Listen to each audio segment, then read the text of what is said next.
northern Rakhine State in Myanmar. These empty fields were once the villages that were home to hundreds of thousands of stateless Rohingya people.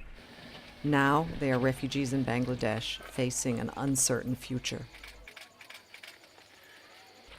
Filippo Grandi, the UN High Commissioner for Refugees, met some of the Rohingya who stayed behind. He also met their neighbors, the local Rakhine community.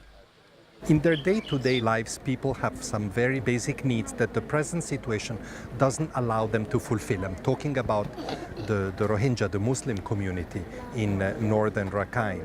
In particular, the ability to get out from a situation like this, an IDP camps, and go fishing or go and work in the fields. Even the Rakhine community, the other community, said that with all the Muslims, all the Rohingya having left to Bangladesh, or many of them, there is no workforce to work in the fields. Walking through Rakhine and Rohingya villages, Mr. Grandi could see that small projects were making a difference, like this reservoir to collect rainwater. Development, inclusive development, is extremely important for all communities, and this is what we are doing together with UNDP and others. But we should make no mistakes. This alone will not be enough to create that climate of confidence for refugees to return.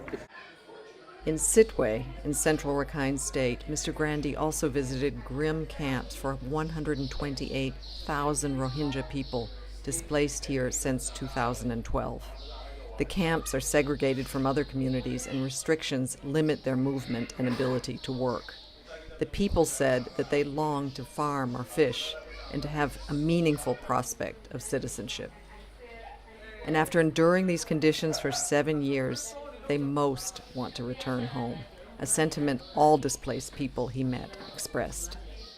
It is also extremely important that refugees and the displaced people, both, including the newly displaced, are allowed to return, when it is possible, to their places of origin.